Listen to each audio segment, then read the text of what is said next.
Welcome back to the Nonprofit Native. Today we welcome Jason Wilson, pastor, changemaker, and executive director of Father Jean's Help Center. He shared some interesting beliefs in providing a more holistic solution for those in need. Today we get the outlook of Jason Wilson to discover more about Father Jean's operation, what Jason hopes to do, and what's coming up. Jason, thank you again for joining us today. Did I miss anything in our introduction? No, I don't think so. I'm not a pastor, but that's okay. You're not a pastor? Why did I think you were a pastor? It's okay. You know what? I'm an ordained minister, close enough. Ordained minister. What got you into being an ordained minister? My nephew asking me to do his wedding. Oh, that's beautiful, man. That's So great. yeah, the What's only reason why he asked me to do his wedding, and I said, "Yeah, I'll do it." what's the training like to become one? There's not much. I did a little bit extra. I did a little bit of online stuff just because I don't want to look like a complete idiot doing my nephew's wedding. So Yeah, it's really there's not much. It's not pastoral at all. got it. Okay, understood. It's good to know. As far as Father Jean's Help Center goes, what got you into that organization specifically? Were you with a different organization prior? Have you always been interested in like nonprofit work? So I guess I would say no. I started my career as a police officer here in Milwaukee County, and I did that for 8 years, and just decided that it really wasn't for me. Things changed in the police world at that time, and Yeah. just definitely with young kids and things like that, not what I wanted to do with my life. So went back and got my master's degree in counseling and my MBA and started. I hit retail. And ended up in senior living, which, in my opinion, is what led me to Father Jean's. It's just one of those industries that promises a lot and doesn't give. So I wouldn't put my own parents in a senior living community that I ran, and I thought that was about time to get out. Yeah. When you were a police officer, thank you, by the way, was it something that you saw on the job that made you feel like nonprofit is where you wanted to go? Or was it like, did it come up at that time? Or is it something that came up later as with your parents? Yeah, I think it would be later. I think I was leading my life in a way where money was, the most important thing in the world. And um, then I had a couple of interviews with the board for this job, and it was right after my mother had passed. And when I got out of senior living, I said it's probably not the best thing for me if I can't, put my own parents or anybody I love in senior living. Probably time to get out. Mhm. And found Father Jean's and bought into the mission. It's just it's a beautiful thing over there that's going on. So what's the focus at Father Jean's? Yeah, so Father Jean's, I mean, he started this back in 1969, and it started with something as simple as he saw somebody that needed a bathrobe, and he's like, it'd be a good idea if I just asked the church if we could get a bathrobe. And before he knew it, there was bags of clothing coming to the church, and we ended up growing into this building that we're in now, which is actually, my understanding, it's an old Chrysler dealership. So we do have the big overhead doors and all the goofy automotive stuff in there, but it was remodeled in 2021 or 2022, remodeled to its current state, and we run like a full operating store. Music pumped through, 100% free clothing closet. Donations come in the back door. Donations go out the front door. It's every day is Monday through Thursday. We're rocking the doors wide open and having a great time. This year alone, we've seen 27,000 people, which beats last year's complete total for the year of 24,700. We've Wow. also given away 400,000 items this year already. So it's been Wow. a busy year, and it's not slowing down. Yeah, 100%. So you've served this year, I think you said 27,000 people, about 3,000 more than the previous year. Is there like a concern of growing need in Milwaukee, or is it more people who are already in need discovering Father Jean's Help Center? I'd say it's a little bit of both. I mean, we've had some horrendous flooding and fires and just natural disasters that have taken place where people have been hit hard. But I think it's being a police officer, you find and these places where people need help. So I think that kind of helped me know where to look a little bit more. And Yeah. we have partnered with so many different people thus far.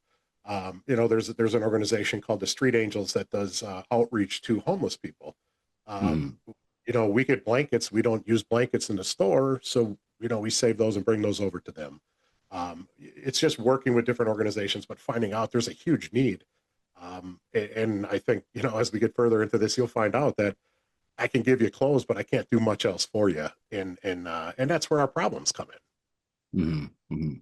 So giving clothes definitely gives some comfort. It gives some dignity. It could provide people with more opportunities even to find jobs or like feel more comfortable putting themselves in a situation they wouldn't because they have a more cleaner appearance. And you're saying this isn't holistic because it doesn't take away the real problem. Like there's so much more. There could be mental issues, there could be drug issues, nowhere to live, nowhere to sleep, use the bathroom even. So Yeah, I have think you I think a had lot of stuff that we take for granted. I can come home from work and use a bathroom and be in warmth. The need is very, very great. And we serve people. And I think my personal thing is meet people where they're at. yeah. We will send stuff to people in prisons. Hey, I need a suit for court. Well, give me your approximate sizes, my man. We'll get you somebody that's taken that time to better themselves. I think is obviously something that we want to jump in at every chance we can. So if you're in need, we want to help. Yeah. And then, so what do you think would help organizations or help Father Genes move toward a more holistic approach? So, and when I say this, Bobby, what I'm saying is that I'll say this, I feel like I'm the best in the clothing business in Milwaukee. The free clothing business, I'm the best in Milwaukee because guess what? Yeah. Nobody else does it. So I'm probably the worst too, but it's one of those, so nobody else does this. Yeah. But and I don't want to be a homeless shelter. That's not what I'm good at. I'm good Uh-huh. at I'm good at clothing. Hmm. And it's really connecting the dots between nonprofits to say, okay, I have Jason here right now. I can see in my little computer without degrading this human being or making them lose dignity that they haven't been to their doctor in a couple of months. Hmm. And I can remind them, or we can give them the way to get there. Look at somebody with mental health issues trying to navigate a system that I mean, I guess I'm saying mine most days, but it's hard to navigate. So somebody that doesn't have everything going for them, how do you expect them to navigate and get things ever fixed? So we just continue. It's what I call the catch and release system. You come in, I catch you, I release you because I don't have anything else to do. I can't give you. I can give you these places where to go, but there's no connection within the nonprofits to say, oh yeah, so and so has a bed open. Let's call over there and see if we can get you in tonight. This Oh, is wow. the system is so janky that they have to make another call. Now you're expecting a homeless person to have a phone, number one, to have cell service, number two, and to be able to navigate a system to try and find somewhere to sleep for the night. That's why most people are saying, you know what, I'm going to sleep here, I'm going to sleep there. I'm just not. It's not. It's too hard to navigate. Yeah. And so having those lines of communication between the organizations where it takes the responsibility of navigating the logistics off of the person in need and in the hands of the nonprofit organizations and then they just act like a guide, like, okay, you just came here, I caught you, we're giving you this, here's what you need to do next, here's the address, here's the people you're going to speak to. It is. So It's really giving them. It's giving them hope. I mean, it's giving them hope that somebody actually knows and cares. yeah. Because when we face people at their worst, and we do. You're not seeing people at their absolute when you see them when they come in the store and they're at their absolute worst. Just the kind words, or saying, there is hope. There is gonna be somebody there to help you. Let's find you somewhere to stay tonight. Just really trying to, and we really work hard to try and meet people where they're at and try and help them as much as we can with the limited ability we have. Yeah. So I know you said you partnered with I think it was Street Angels and they do outreach. What does outreach look like in that case? Like, Yeah, and I don't want to speak to the Street Angels fully, but what they're doing is their outreach. They have buses, and they have buses that go out that are loaded with supplies, um, clothing, toothbrushes, meals. They do it all, but they meet people, and kind of one of the nuances of Milwaukee's system is that the Street Angels can refer people into a system called 211, which then mhm. 211 has to get you into the shelter, which then it gets a little crazy. It's a lot of moving parts for somebody that doesn't have the faculties necessarily to do that. Yeah. Do you in Father Jeans have plans or have you already started working towards cleaning up the communication between the organizations to make it a little bit easier for these people to move through the system? I think what the first step is really what we're trying to do now is connect everybody and just open up the dialogue. I think it's for us. I will say that I've got more people in nonprofits calling me and saying, "Hey, Jason, I have a guy that's in a rehab that we need clothes for. He lost everything. We found him this morning. Okay, what do you need?" It's those relationships in the fire department and in the police department. Hey, we had somebody that overdosed last night. They're in a rehab. We need to get them clothes. Bring them over to Father Jeans. It's really connecting all of those dots and just knowing where to go instead of just having a system that's kind of you're in the abyss. You have no idea. Like Yeah. there's so many good people in nonprofits trying to do good things, and not Yeah. enough people that know about them. I spoke to pastors, Bobby, on Tuesday. I have three pastors in the city in which my building is in. Two of them did not know where I was. One of them's 3 blocks away from me. Oh, wow.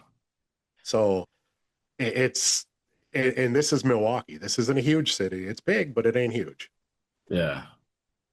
That's something to not know, and it's 3 blocks away. They could have been sending people your way for a long time. All these people that missed out on a potential opportunity for comfort and clothing. That is tough. That is tough. So when Father Jeans, you said there's a store, closed donations come in through the back end and they go out in the front. So is it like the people who are searching for clothes, they kind of have an understanding, they just come in and pick up whatever they want and exit? Yeah, so we operate like a full store. Obviously, we check people in because really the only criteria we're checking for is that you can only shop every 90 days because we want people, we want to give everybody a chance, but we also can hit you through every season. If we do that the 4 months, no, every 3 months they can get stuff in spring, summer, winter, fall. So that's really the only thing we're checking for is if they have been there within 90 days. They get a Mhm. shopping cart. We have a men's department. We have a women's department. We have shoe departments. We have kids department. Um, we have a man that comes in. One of our volunteers named Dana. He comes in and helps men try on suits every Tuesday and Thursday. And it's really it's fitting people. It's fitting people for a suit in a free clothing closet where these people would never be able to have that opportunity. And that's Yeah. really what it is. It's dignity through free clothes, but dignity through family, through kinship. Yeah. Just come in and feel good about what's going on in your community. And Milwaukee's a generous place. It really is. Yeah. And so now you get in touch with these people because they're coming back, at least every 90 days if possible. And whoever's there, I'm guessing Danny could probably speak to them and, see how things have been since the last time, see what's changing. And now that this pastor from 3 blocks down is aware, there could be maybe some opportunity. I don't know how it works for churches to hire people, people who are getting fitted for a suit. There's a lot that could be included, I think, in the store.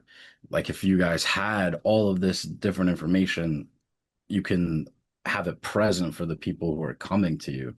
I think that could be like a wonderful opportunity to help these people in need even more and providing that holistic approach that you mentioned. Yeah, it is. I mean, there's so many different things that could be offered, especially, and we invite people into the shop at all point, at any point in time. You want to come in, you want to hang out. We had the Hunger Task Force there. We've had numerous organizations that are there just giving information.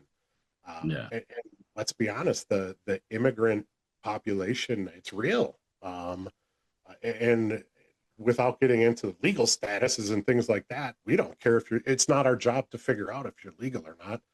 Yeah. But it's our job to make sure that if you're here, we're going to take care of you, Yeah. which is what we're doing, you know. So it's the need's crazy. It just keeps getting bigger and bigger, and you know, and our donors and our volunteers are running.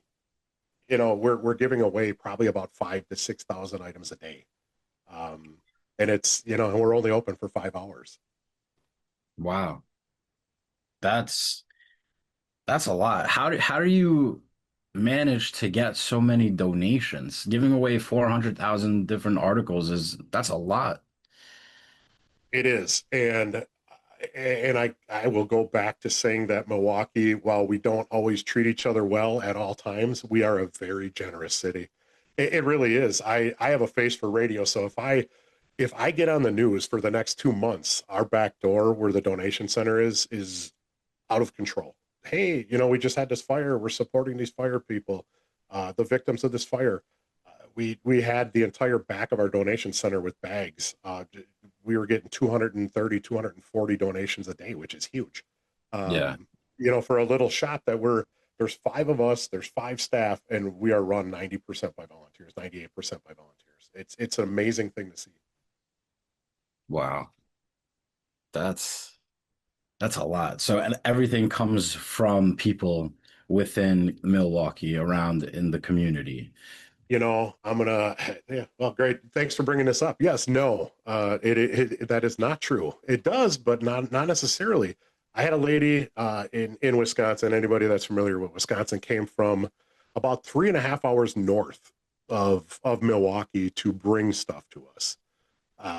She so the town is called Chippewa Falls. I'm sorry, Wisconsin Rapids, that she came from, and she could not find anybody in her small town, rural Wisconsin, Mhm. to to uh, take her stuff. When she brought it to us, it was all pretty much brand new kids' clothes, tags still on it, things like that. Well, she looked a little bit different than everybody else in rural Wisconsin, which is why she figured that maybe people weren't going to bring it, and you know, or take it. So she made a trip for 3 hours to bring a truckload of brand new children's clothes to us. We had Wow. we had a couple come from Chicago 2 weeks ago, that to bring stuff because people don't want to give it to places that sell it anymore, and we don't sell anything. So they're coming from all over. We have people that we had a lady come in last week from a reservation in the Minnesota Minneapolis area, somewhere up that way. Mhm. She was here. She was visiting somebody or a doctor's appointment. She heard about us and she stopped in and got clothing and went back to Minnesota. So they're coming from all over. Did you get a chance to speak to this woman who drove the 3 hours with a truckload? I personally didn't, but one of my assistant directors did, and we'll be putting it out at some point in time. That the whole story behind it. It was insane just to even hear the story to begin with was insane to me. Yeah. Yeah, driving 3 hours to donate clothes. And then she probably, if she's coming with a truckload, she might have even had to rent the truck. So that's really interesting to hear. I can't wait for that to come out. We're definitely going to share that with our listeners also. That's going to Yeah, be no, awesome. it's there's a lot of crazy stuff. It's I we've gone through and we've done. It's really when especially when we're talking about folks that aren't from our country. And I'm gonna tell you right now, those Mhm. are some of the nicest, most grateful individuals you will ever come across. Yeah. Sometimes I wish they would just say some of these Americans, take them back. You know, keep the people that aren't from here, and you know. So, anyways, you can cut that out if you want, but it's they're really good people. And we've kind of I'm not an IT guy, but one of my assistant directors, Yahtzee, and I have created this translation system where we can talk to people in about 234 different languages. We had a Mhm. lady come in yesterday, and we had full conversation with her, but she came in yesterday not to shop, but specifically because she knew we could speak with her and help her find the doctor she needed to get to. Yeah. So that, I mean, that's kind of what I'm saying, is that there needs to be more places like that, or we all need to be able to offer a similar thing. So that's Yeah. just an example of somebody coming in, spoke Rohingya, which is a language is really tough. There's nothing translator, but we can with Burmese and Malay and a couple of languages together, we managed to talk with her, and it was, she came back with a card just to say thank you. Um, Nice. so that's the type of thing that I'm saying, is that there's so many opportunities for us to make people's lives easier. Mm, We just don't take advantage of them. got it. Understood. Understood. And then for Father Jeans, I know you have the store and people get to come in, people donate, but do you run other events? Is there something So coming? what we do, so I've only been there since December, and there really wasn't any events that we were doing. We weren't really partnering with anybody. Since then, we've partnered with the Red Cross on a few different things. 100-unit apartment fire, total loss. That Right. shelter was open for like 2 months, and then we had these floods in August, where the Red Cross had three total shelters open, uh, and then they ended up opening a fire shelter because they had a 40-unit uh, shelter for the fire victims and the flood. And so it was kind of a mess over the summer. Yeah. But the one event that we started this year was a backpack drive, and we really weren't sure how it was going to go, but we ended up collecting 500 brand new backpacks and stuffed them with supplies that all the kids would need for school. Ended up going to two different schools. We partnered with a church called Revive Church in an area. They told us about a school called High Mount, that 70% of the population is students living with unstable housing. So unstable housing, aka homeless. 70% of the student population. There's only 200 kids in the school. Do the Wow.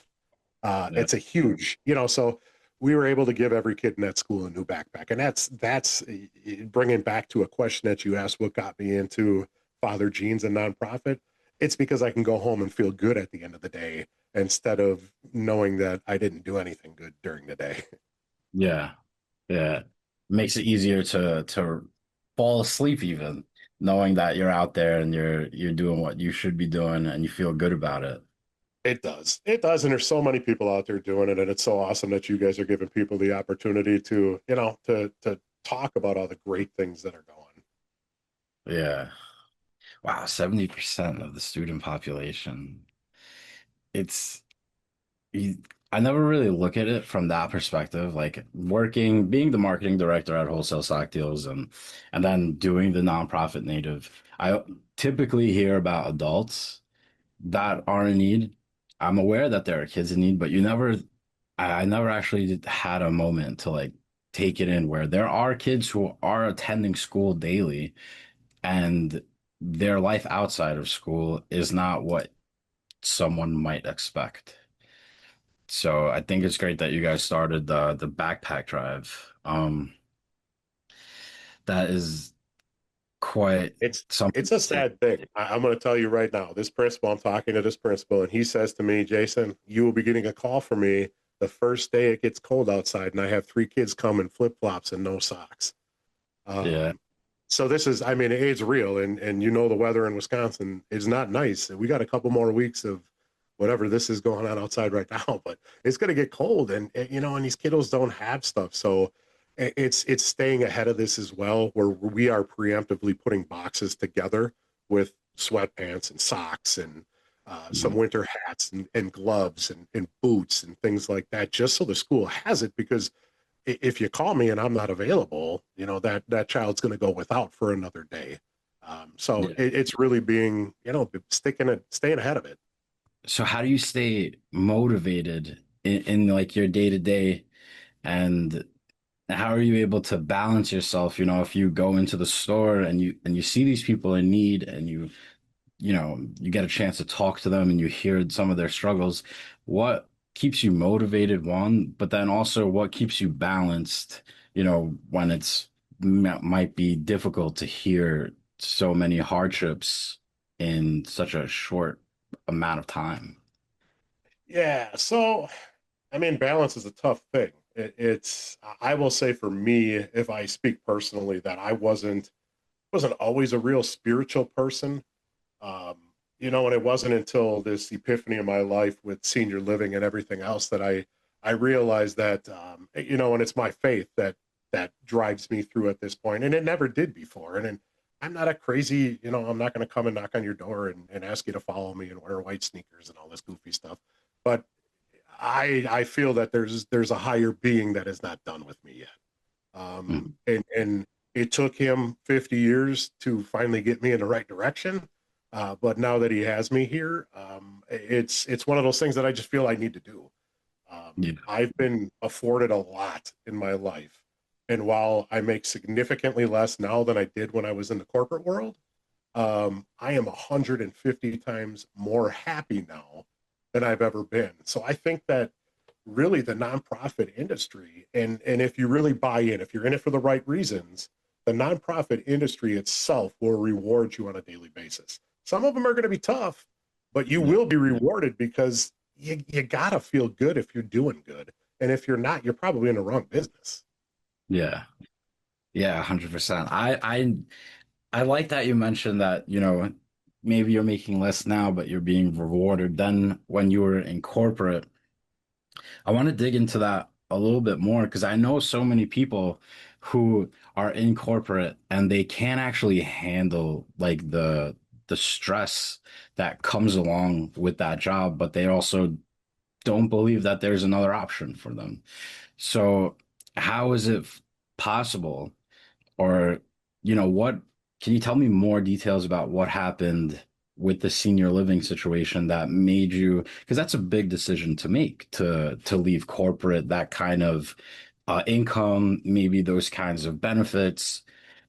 And so what more is there that like There's, made there's craziness that happens, and there's things that you believe, and there's things that you don't believe. And for me, it was one of those where I heard a sermon one time, and the pastor says, if you do good things are going to happen to you. And I'm like, yeah, okay. I've never really been a bad person. And things, I don't think things have always been great, but it's one of those crazy things where it almost feels like now, even though there's less money being made, there's more money in my bank account. It, it, so, and it might be because I'm traveling less and I'm doing less stupid things and eating out less and all of the other stuff. But the decision I look at, and I know some of my board members are going to listen to this. And I'm going to say this, and I look at some of them that are in their 70s and they've done well for themselves, and they have, but they have Mhm. no intention on retiring. And I'm thinking to myself, when I am 70 to 75, I plan on having a ice cold cocktail and a fishing pole in my hand most Mhm. days. I am not going to be going to the office 5 days a week. These guys are still doing it. And Yeah. and that was the mindset that I had in senior living. And I was like, well, what am I doing? I'm missing out on everything with my family. My kids are growing up before my eyes. Yes, we're making money. I'm not home to spend it. And really you just become, every aspect of your life when you are driven by that is just negative. I was in a car all the time, so I hated people driving around me. You get angry at the world, and it's like it's just not a way to live. And when you Yeah. find yourself in a situation where you're about to lose your family, nothing is right anymore. I was 410 pounds. It was just insane. It was time to go. It was time to do something different. And whether it was an influence of Jesus Christ or if it was an influence of anything else, I'm doing something different. I'm helping people that need help. I feel good at the end of the day. Amen. That's it. Yeah. What did you do at senior living? So I started as an executive director. Uh, So I was an executive. So I was in a building for quite a few years, and then made my way up and was regional vice president for a couple of different companies. mhm. Because it's no different in any other industry. You want to jump to the other one to see if it's better, right? They're all the Yeah. same. It's it's pretty much the same thing. It's everybody fighting for the same nickel, and just an ugly industry. Yeah, understood, understood. So that's important. I know people like they could be so stressed out about what they're currently doing, what their job is, but they won't actually do the things to make that change. So I guess it has to come to a point where it's like internally you're just like the pain or the angst of the current position has to be bad enough that like the unknown is like the way to go for sure. It is. Um, And what do you do? I mean, the old country song, to die with $1 million, I can't take to my grave. yeah, What, I can't spend it where I'm going. So, I may as well help people while I'm here. yeah, that's beautiful, man. Thank you so much for sharing. I got one more question for you here. If there Could you offer our listeners three pieces of advice or lessons that you've learned and around being and working and functioning in a nonprofit organization? Something that could potentially help them make their decision um, to enter the field, or something that could help them stay motivated to remain in the field. Three things that they could do. I said number one is if you're thinking about it and your heart's there, don't be a fool. Do it. Um, I am. I can talk about my age. I don't really care. I'm going to be 50 in February, and it Mhm. took me 48 and a half years to figure out what I wanted to be when I grew up. But once I decided that, and I knew it, you got to take that plunge. And Yeah, yes, things are going to be different. Your lifestyle may change. I have the absolute best wife in the world. like, She accepted it, and she actually probably pushed me more to do this. So if you want to do it, do it. Don't wait. Um, expect the worst. I think expect the worst is really what, when you go into nonprofit, if you're really in this, expect the worst, because you're going to find out that people don't treat people well. And there's a lot of pain, and there's a lot of hurt, and there's a lot of people that are in need out there, and they need people like us to give them some sort of hope. yeah, And lastly, remember that you have to help the helper. Somebody has to help the helper. You got to do something to mentally take care of yourself. Whatever that is, I don't know. For me, it's coaching basketball, and that's what I'm going to do. So for me, that's what it is. But you got to help yourself. You got to help the helper. You're doing so much every day to help everyone around you that you got to take some time to help yourself. all right, beautiful. Thank you so much for those words of wisdom. Don't be a fool if your heart's in it. Take the plunge. Uh, help the helper also, and be Be ready ready for for the worst. You're going to see it. yeah. Where there's pain, there's a lot of pain, and people sometimes are could be projecting that onto others. Indeed. Everybody's got something going on in their box. We can't see it. Hmm. Hmm. All right. So, is there something controversial around working with people in need, or is there like a unpopular opinion around like who these people are? Yeah. I mean, let's be honest. The stigma around people that use nonprofits is that they are all mentally ill, drug addict, drunk, just sloppy, lazy, dirty, useless people. When in reality, these are people that had at one point in time really nice jobs. We are where we are located. We are 5 blocks from the huge VA hospital here in Milwaukee. We have a lot of veterans that come in by us. Now, these are people that fought for our country, Mhm. that may have mental health issues. So it's there, and these people are not any of that. Are they people in need? Yeah, they sure are. But guess what? You're looking at me for the last 15, 20 minutes, and you're going, this guy probably needs some mental health help too. And you're right, because we all do. It's one of those things like, hey, it's the old glass house person, who, if you live in one, throw the first one, okay? Because these are good people. They need help.